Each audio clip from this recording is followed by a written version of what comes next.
Hello，各位朋友，大家好，歡迎嚟到馬龍呢個賽馬藏經閣嘅頻道啦。又係三部曲like 分享同埋訂呢個頻道。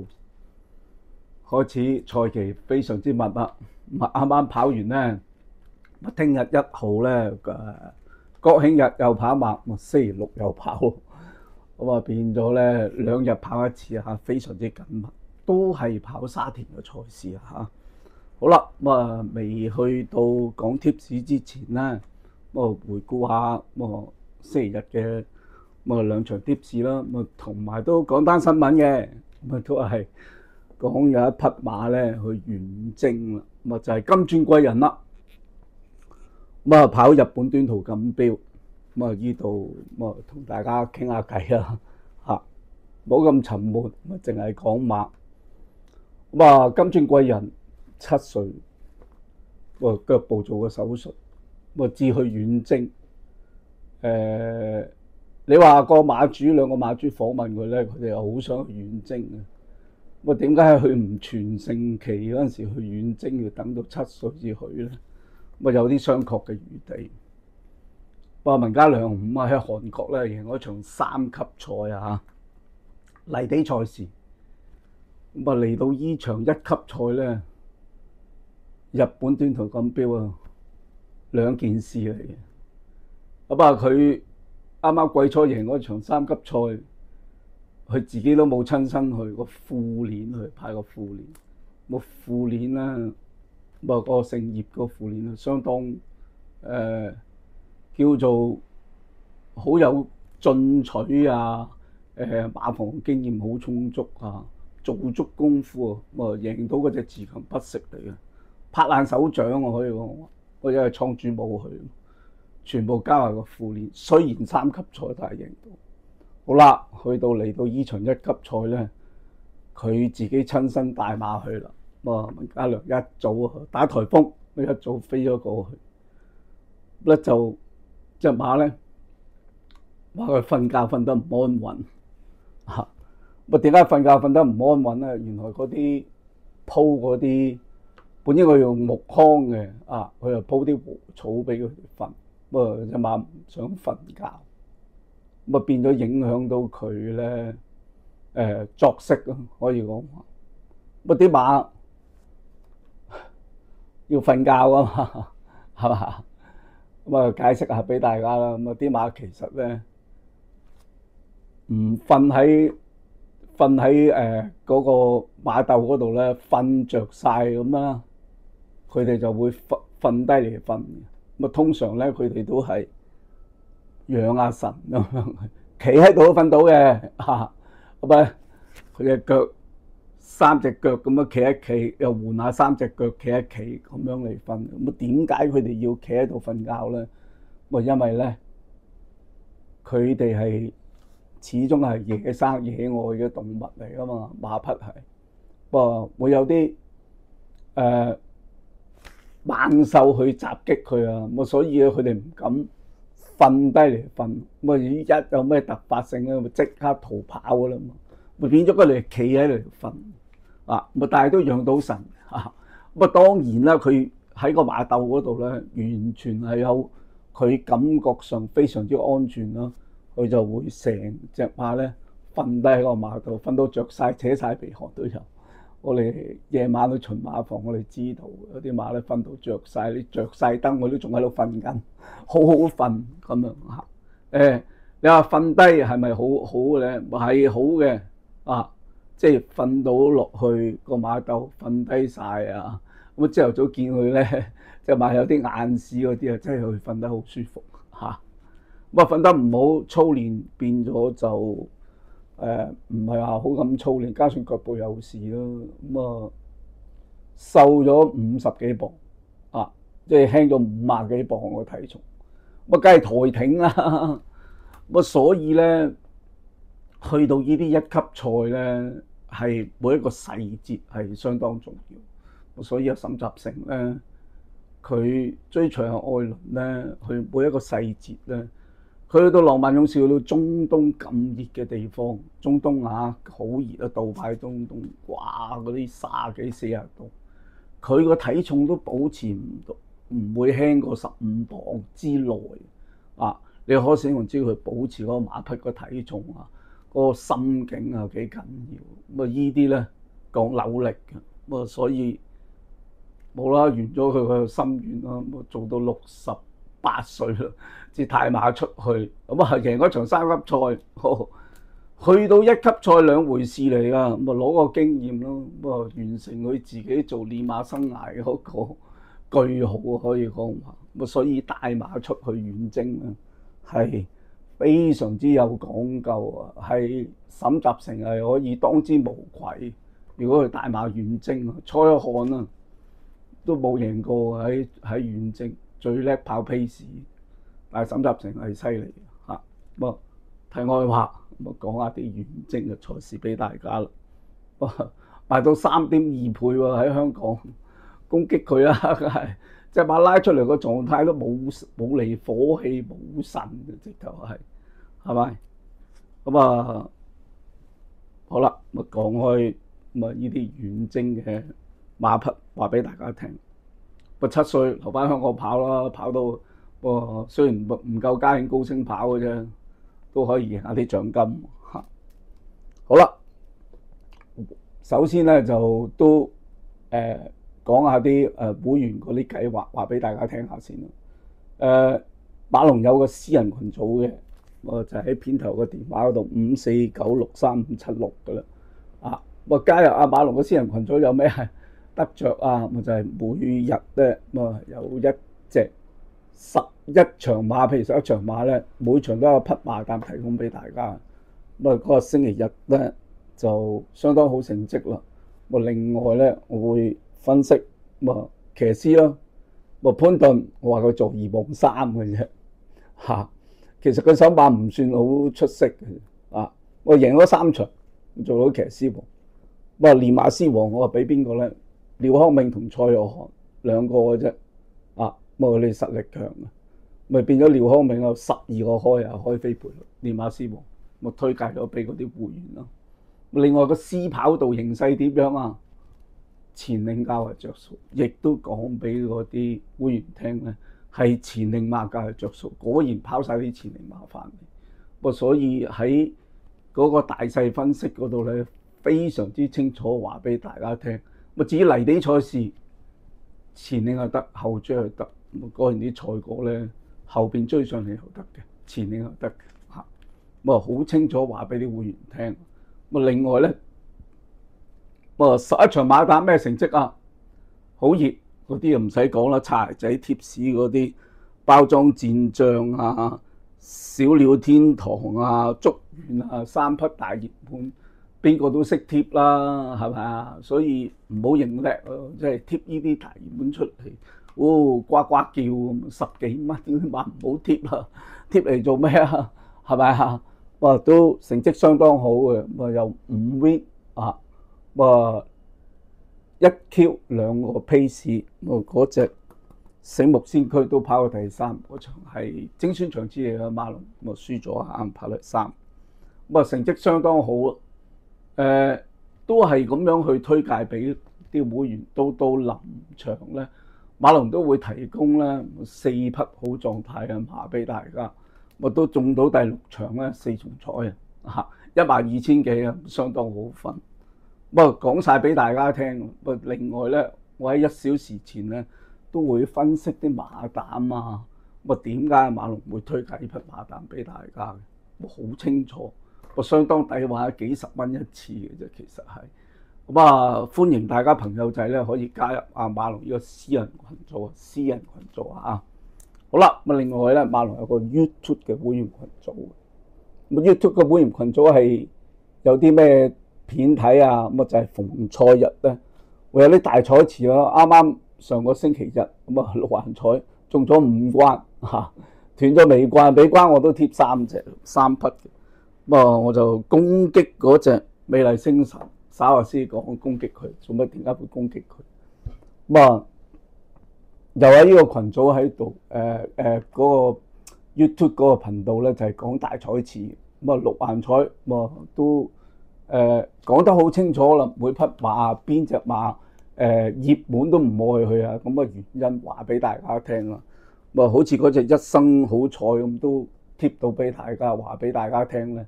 呢個馬同主馬咧就係啱啱上個禮拜贏咗會當凌啊，咁落飛落到10幾倍、18倍，落到6點幾倍，梗係得手啦。同主馬梗係俾佢跑啦。我話唔係艾兆麗棄騎㗎。因為艾兆麗嗰隻咧火唔空咧大熱門嚟，我攻擊佢啊，但係都拖翻佢，但係攻擊佢個 win 嚇，點知俾隻咧叫殺魚打落隻蝦，嗰隻蝦跑到出嚟，就係一生好彩。跑得好靚，相當出色嚇。所以YouTube 嘅會員咧就可以睇到咧馬龍賽日咧。有大彩池嘅片啊，話俾大家聽啊。有時有啲 Q 過關冷門啊咁樣，話俾大家聽啊。同埋咧都係有個貼文咧，就係貼晒當日嘅貼士，話俾大家聽。相當抵玩嘅啫，每一集10蚊嘅啫，80蚊嗰個一個月。大家可以 click 去馬龍條片嗰度有個會員資格嘅，撳入去就可以，咁就參加到馬龍個 YouTube 會員嘅成為，可以睇片啊，分享啲大賽詞俾大家。去到最後咧，其實馬龍有個攻擊爆群組，雖然人數好少嘅啫，但係個勝出率係相當高。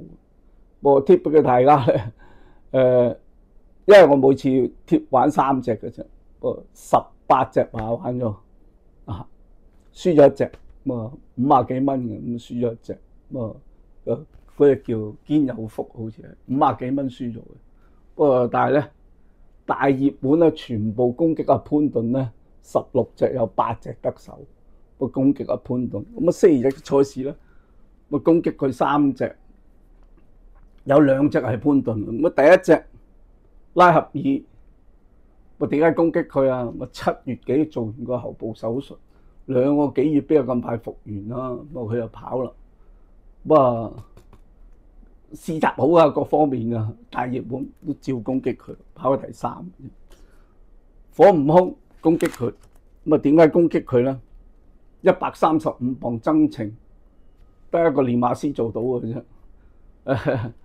我哋玩咗咁耐攻擊馬咧，係一個練馬師咧，真係呢條友咧，真係坑穿你個頭，就係蔡約翰嚇。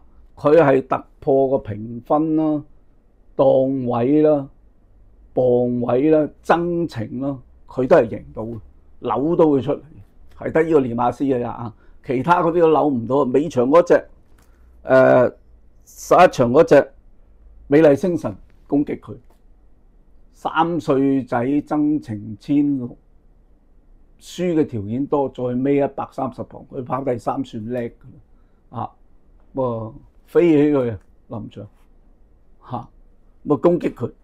3隻攻擊成功，大家如果海外嘅朋友啊，想參加馬龍呢個攻擊馬群組咧，亦都可以 WhatsApp 嘅電話54963576查詢啊嚇。講晒啲會員嗰啲俾大家聽下啦，啲資訊。好啦，回顧下星期日嘅2場賽事俾大家。第一場嘅有形勇士，馬龍唔會話賴咩騎師嘅，但係你又睇下個騎師啊金城光點樣跑啫。嗰隻東方寶寶喺佢外側嘅，佢咧就喺轉彎嗰陣時咧，喺大概500米就嚟轉彎嗰陣時咧，佢喺佢隔離嘅。人哋東方寶寶走咗出去，佢又唔走出去，走埋內欄嗰度嘅，隻馬湧上嚟㗎，衝上嚟㗎啊！如果佢一走東方寶寶個位，佢喺度衝咧，邊個死都未知啊！或者佢最後一直3甲都未定啊！所以呢個有形勇士咧，跟唔跟進？跟進佢啊！雖然話5班，大家都係啦，馬龍都係哼下自己頭殼。啲未開齋嘅騎師啊，都係不宜縱景嚇。買啲係有實力嘅騎師去推介俾大家，唔好大家輸錢啊、義和下氣啊，喺度鬧下馬龍。不過馬龍咧係照馬嚟去計算俾大家嘅，減分減到而家啦。佢睇下騎師點樣跑翻就知道。咁輸咗嘅。好啦，第10場推介俾大家嘅中腳呢場中腳8號靈利標區跑第1，東方寶寶跑第2嚇。好啦，去到第10場嗰隻14號嘅醒目先鋒，全日都係離前領，咁佢排一檔去後追嘅係，佢已經跟前咗少少啦，聽到啲策騎指示咧，跟咗喺5、6位嘅啦，一路喺度比住佢。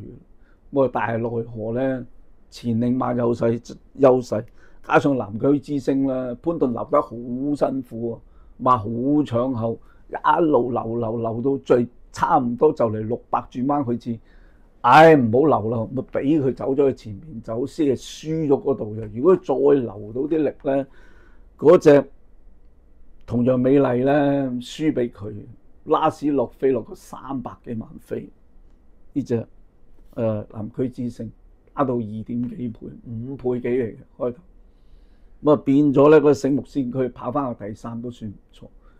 我唔買佢，其實呢個馬咧 send 佢跑翻贏馬路程1650咧，佢3班呢個榜咧有得贏，唔知飛唔飛佢下次嚇。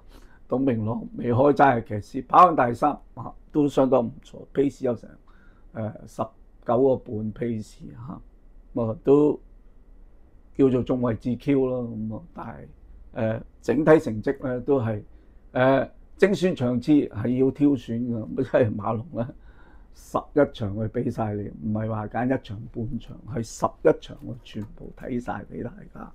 咁有啲人成日話馬龍佢都未中過，我哋中一次2隻 win 咧已經補咗，可以你賭10幾次嘅，就係再上個星期3咧，我2隻 win 跑晒出嚟，一隻4倍幾，一隻4倍，一隻4倍48個幾，我有排玩大家嚇，咁所以唔好成日咧，咁有啲人留言馬龍佢1場都冇中過，我喺度抹黑馬龍啊。其實馬龍俾大家去參選啲馬咧係有依據啊，咁好清楚唔去揀啲大熱門，俾佢10幾蚊你貼嚟做乜鬼啊？係咪啊？貼都俾人笑啊！我好少貼潘頓啲馬，你睇到我咯，佢又有好少貼佢啊！好啦，咁嚟到星期日嘅賽事咧，喺 A+3 欄進行咁跑10場賽事咧 ，A+3 欄嘅賽道係咩特色咧？前領同後上都得嘅變咗咧個騎師發揮自由度較大，但係 A+3 欄咧小心啲啦，埋欄會塞車，好考騎師個走位際遇睇下點樣嚇。咁所以咧騎師咧係相當重要咁推介2場嘅1拖3俾大家。咁首先就係推介第4場嘅4班1000米賽事。呢場咧14匹馬出賽屬於 C 級嘅賽事，好弱組嘅賽事。較為正路啲嘅賽事同揀選啊。目前嘅大熱門咧就係好似2號嘅好做好自己推介呢匹馬咧其實馬龍都每一次嘅賽日咧都有跟進馬睇翻呢隻咧就係馬龍嘅跟進馬，即係每場都睇晒又揀一匹跟進馬出嚟俾即係自己去參考。呢隻係馬龍嘅跟進馬，就係14號嘅新迪嬌啦。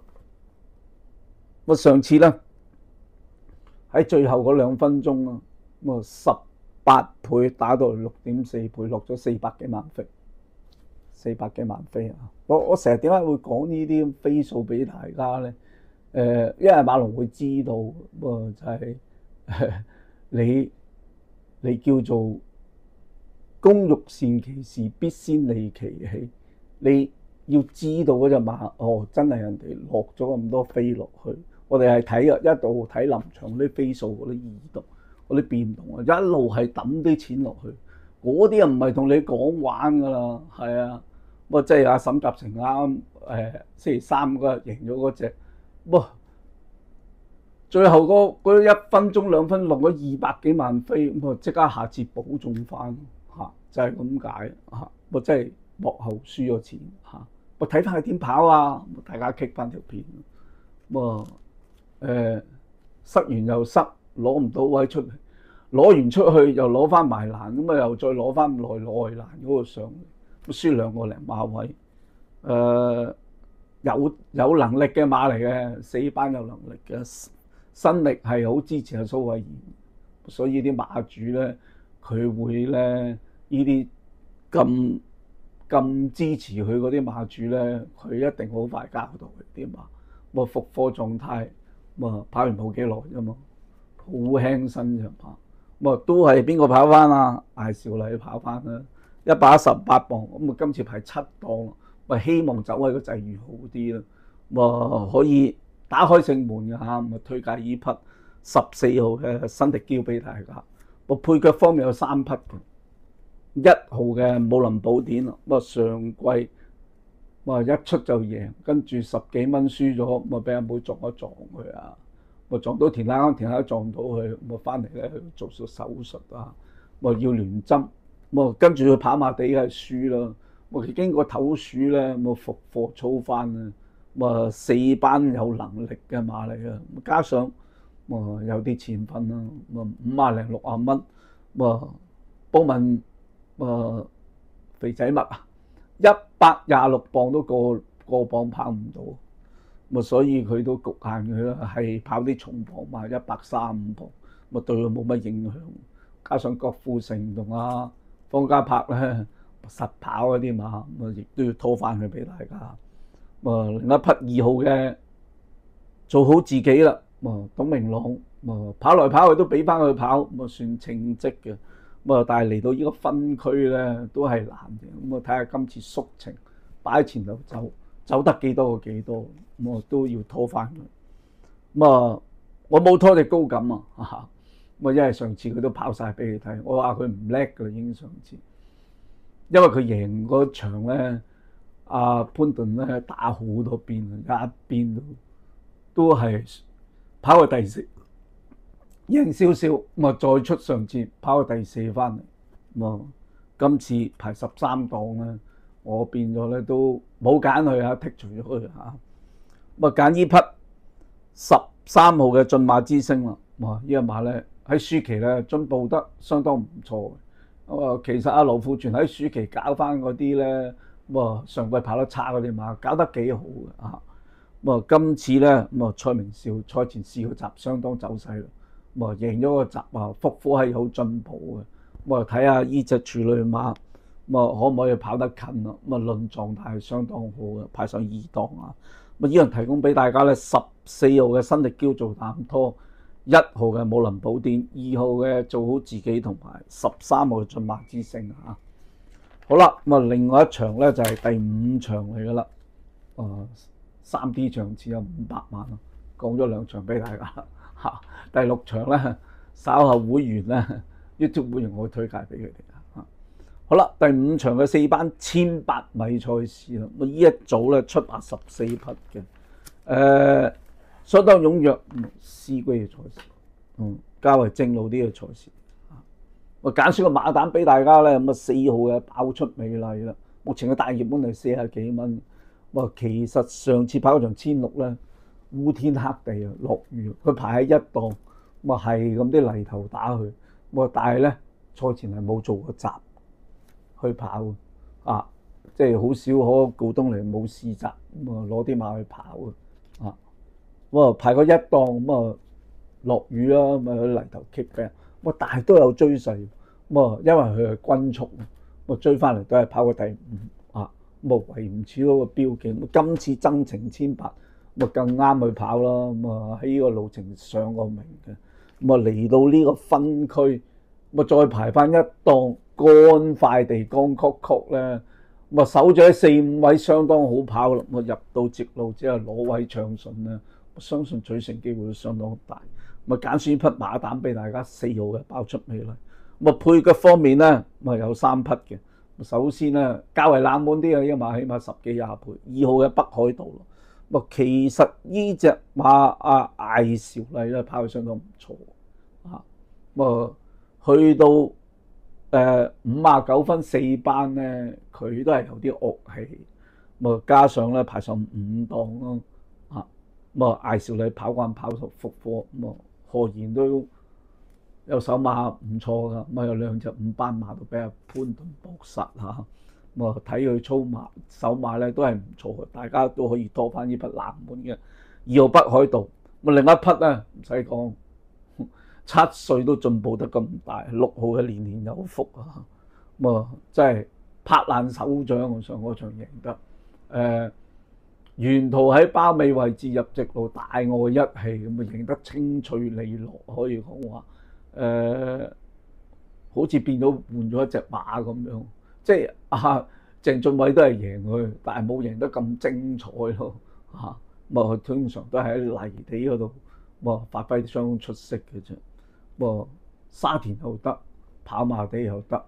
跑馬地嗰陣時佢不嬲都係冇乜表現。上嗰場贏得相當出色，今次又俾翻田大安跑翻呢個沙田路程啊。雖然話未贏過啫，但係都上門率相當高。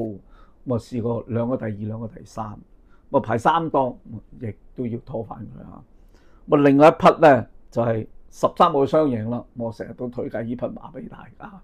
喺上季用天棚嘅時候，跑到氣管多血，經過暑期轉倉咯，轉咗去文家良道，休養生息啊，復課試習啊，狀態亦都相當好。可惜排個12檔，潘明輝睇下點樣去拿捏呢個檔位啊。輪買4班輕磅有一定嘅實力。呢樣推介俾大家咧，4號嘅爆出美麗做膽，拖2號嘅北海道，6號嘅年年有福，同埋13號嘅雙贏俾大家。好啦，2場嘅精選1拖3咧提供俾大家啦。又係去到最後啦，都係3部曲，like 分享同埋訂呢個頻道。要到星期6跑馬，星期5再出片俾大家。好啦，今日條片到此為止啦，拜拜。